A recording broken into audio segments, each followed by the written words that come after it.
운명을 결정짓는 행위의 힘. 인간의 삶은 수많은 선택과 행동으로 이루어진다. 누군가는 자신의 운명을 개척하고 누군가는 운명에 순응한다. 그러나 궁극적으로 우리의 운명은 우리가 내린 결정과 실행한 행동의 결과물이다. 이는 단순한 철학적 사고가 아니라 현실에서도 명확히 드러난다. 성공한 사람과 실패한 사람, 만족하는 삶을 사는 이와 그렇지 못한 이들의 차이는 행위에 있다. 다음에서 행위가 운명을 형성하는 과정을 구체적으로 분석하고 실질적인 예시를 통해 이를 설명하고자 한다. 행동이 운명을 만든다. 운명은 단순히 외부적인 요소나 우연한 사건의 결과가 아니다. 어떤 사람이 성공적인 삶을 살고 있다면 그것은 그가 꾸준히 노력하고 올바른 선택을 했기 때문이다. 반대로 실패한 사람이 있다면 그 역시 무언가를 하지 않았거나 잘못된 결정을 반복했기 때문이다. 예를 들어 세계적인 기업가 일론 머스크를 살펴보자. 그는 어린 시절부터 책을 탐독하며 프로그래밍을 익혔고 청년기에는 사업을 위해 끊임없이 도전했다. 그 결과 그는 페이팔, 테슬라, 스페이스X 등의 혁신적인 기업을 창립하며 성공을 거두었다. 만약 그가 편안한 삶을 선택하고 도전을 피했다면 오늘날의 성과를 이루지 못했을 것이다. 반면 반대의 사례를 보자. 어떤 사람이 자신의 꿈을 이루기 위해 노력하지 않고 현실에 안주한다면 시간이 흐른 후에는 후회와 불만으로 가득 찬 삶을 살게 될 것이다. 나는 원래 이런 운명이야 라고 말할 수도 있지만 사실 그의 운명은 그가 행동하지 않았기 때문에 결정된 것이다. 목표를 이루기 위한 구체적인 행동. 목표를 이루기 위해서는 반드시 구체적인 행동이 필요하다. 단순히 성공하고 싶다, 행복하게 살고 싶다라고 생각하는 것만으로는 아무것도 달라지지 않는다. 목표를 현실화하기 위해서는 다음과 같은 행동 원칙이 필요하다. 명확한 목표 설정. 목표가 명확해야 한다. 예를 들어 좋은 직업을 갖고 싶다보다는 5년 안에 데이터 분석 전문가가 되겠다처럼 구체적인 목표를 설정해야 한다. 단계적 실행 계획 수립. 목표를 이루기 위해 구체적인 계획이 필요하다. 예를 들어 데이터 분석 전문가가 되기 위해 필요한 기술 등을 배우고 실전 프로젝트를 수행하며 관련 네트워크를 구축하는 등의 계획을 세울 수 있다. 끊임없는 실천과 노력. 행동하지 않으면 아무것도 이루어지지 않는다. 하루 1시간이라도 목표를 향한 노력을 지속한다면 시간이 흐른 후 엄청난 차이가 생긴다. 예를 들어 마라톤을 완주하고 싶은 사람이 있다고 하자. 그는 처음부터 42.195km를 뛸 수 없다.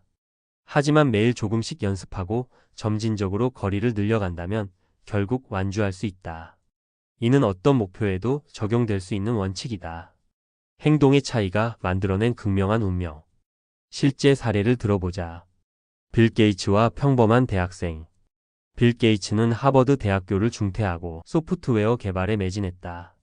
그는 기존의 방식에서 벗어나 컴퓨터 운영 체제의 혁신을 이루었고 결국 마이크로소프트를 세계적인 기업으로 성장시켰다. 반면 그의 동기 중 한 명은 공부만 하고 안정적인 직장을 얻는 것에 만족했다. 두 사람의 삶은 이후 완전히 다른 방향으로 흘러갔다.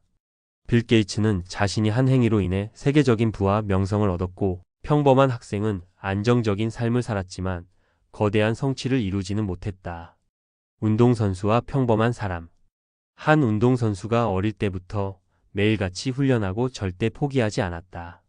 그는 결국 올림픽에서 금메달을 획득했다.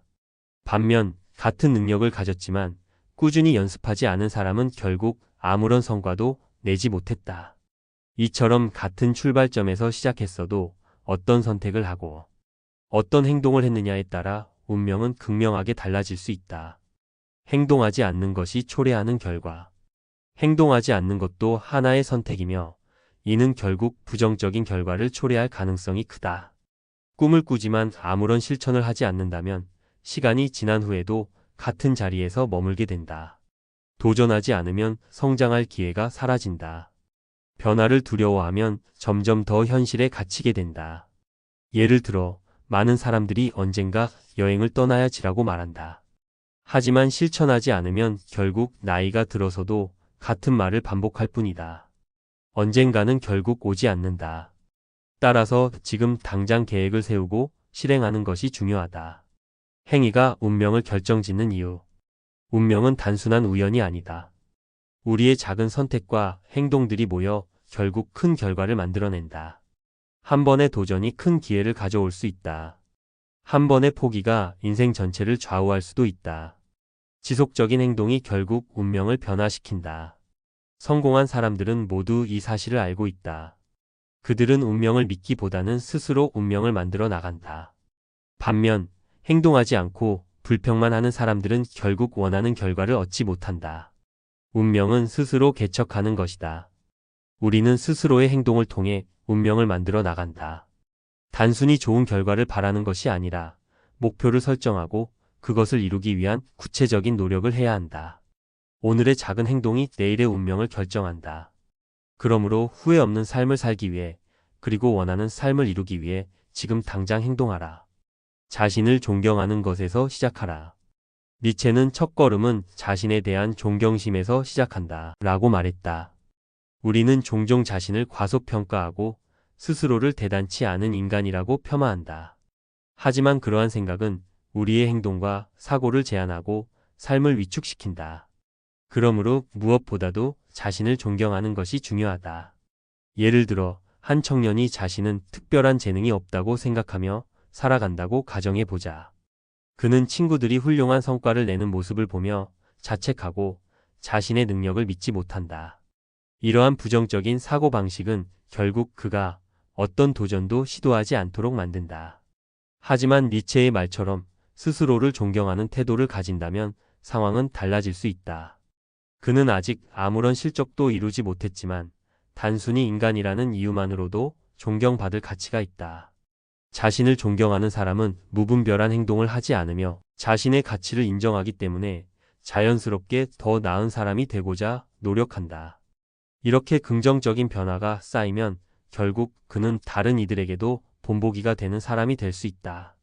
자신의 왜를 찾지 못하면 길을 볼 수 없다. 우리 사회에는 성공하는 법을 가르쳐주는 수많은 책과 강연이 있다. 그러나 모든 방법이 모든 사람에게 통하는 것은 아니다. 마치 같은 약이 모든 환자에게 효과적이지 않은 것처럼 누군가에게 효과적인 성공 방법이 우리에게도 반드시 맞는 것은 아니다. 예를 들어 어떤 사람이 유튜브에서 유명한 CEO가 아침 5시에 일어나 운동하고 독서하는 습관을 강조하는 영상을 보았다고 하자. 그는 이를 따라 하기로 결심하지만 며칠 지나지 않아 포기하고 만다. 이유는 간단하다. 그것이 자신의 왜에 대한 답이 아니었기 때문이다.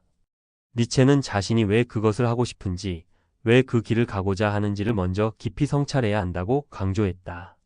만약 그 사람이 단순히 유명한 CEO의 습관을 따라 하는 것이 아니라 자신의 꿈과 목표를 명확히 이해하고 그것에 맞는 방법을 찾았다면 더 지속적으로 실천할 수 있었을 것이다. 자신의 왜가 명확하면 방법은 자연스럽게 보이고 실행도 쉬워진다. 자신을 늘 새롭게 하라. 과거의 진실이라 믿었던 것이 시간이 지나면서 변하는 경험을 한 적이 있을 것이다. 예를 들어 한때 절대적인 신념이라 여겼던 가치관이 성장하면서 바뀌는 경우가 있다. 어린 시절 우리는 성공은 불하는 공식을 당연하게 받아들였을 수도 있다.